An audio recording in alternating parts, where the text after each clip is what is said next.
Voilà, je suis à Melrose, à Los Angeles. Je voulais partager avec vous une réflexion à l'intention de ceux qui seraient en France attirés par une dérive ou l'obscurité de l'antisémitisme. Je m'adresse ni à l'extrême droite ni à l'extrême gauche. Je suis sûr qu'il y en a d'autres qui s'en chargeront.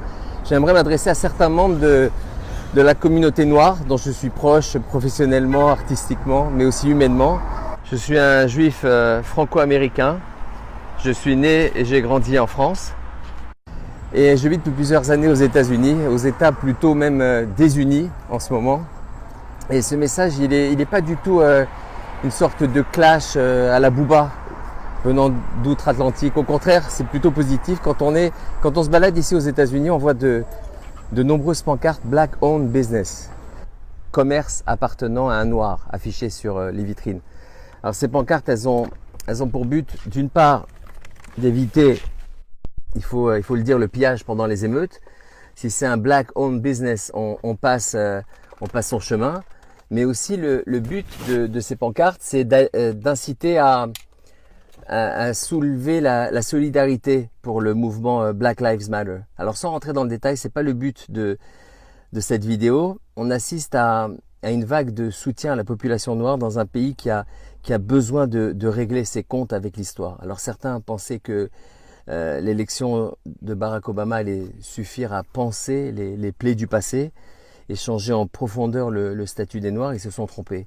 Les débordements, les pillages, la violence, c'est inacceptable, mais en même temps, l'Amérique, elle ne peut pas s'étonner du ras-le-bol de cette communauté. Alors espérons que les États désunis deviennent rapidement les États vraiment unis.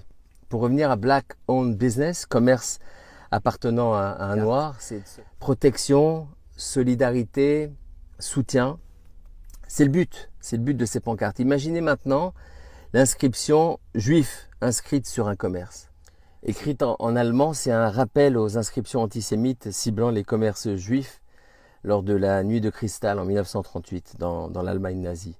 D'un côté, les Noirs affichent leur couleur comme un appel au respect, à la protection, à la solidarité et au soutien, et c'est compréhensible. Et de l'autre, le juif subit un tag qui le pointe du doigt et qui appelle à la haine. Pourquoi je fais cette comparaison qui nous est difficile de ne pas faire? Vous allez être très surpris. Parce que je réalise en la faisant que là est notre erreur. Opposer nos souffrances, c'est finalement ce qui nous divise. Il vaudrait mieux rappeler une histoire faite d'alliances, de combats partagés, de causes communes, comme celle par exemple ici aux États-Unis de ces Juifs qui se sont engagés à vos côtés dans la lutte contre la ségrégation et pour les droits civiques. Il vaudrait mieux fermer la porte à ceux qui cherchent à nous opposer. Les jeunes aujourd'hui continuent d'identifier le juif au capital et ils ne stigmatisent pas le juif en tant que juif, mais en tant que réussite sociale. Vous allez être surpris, encore une fois. Le pourcentage de juifs vivant en dessous du seuil de pauvreté en France est le même que celui de la population nationale. Je sais, ça vous surprend. Allez vérifier par vous-même. Mais c'est vrai que, en général, ceux qui réussissent font beaucoup plus de bruit que ceux qui sont en difficulté. Apprenons à tendre la main plutôt que le poing.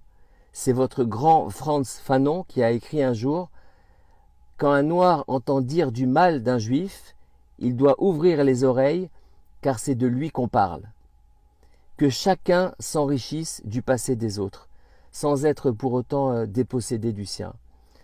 Pour terminer, j'ai une petite question. Qui a dit, selon vous, l'antisémitisme, la haine envers le peuple juif a été et reste une tache sur l'âme de l'humanité? Dr Martin Luther King. Je ne vous dis pas du jour au lendemain d'aimer les juifs. Il s'agit de fermer la porte à ceux qui cherchent à nous opposer.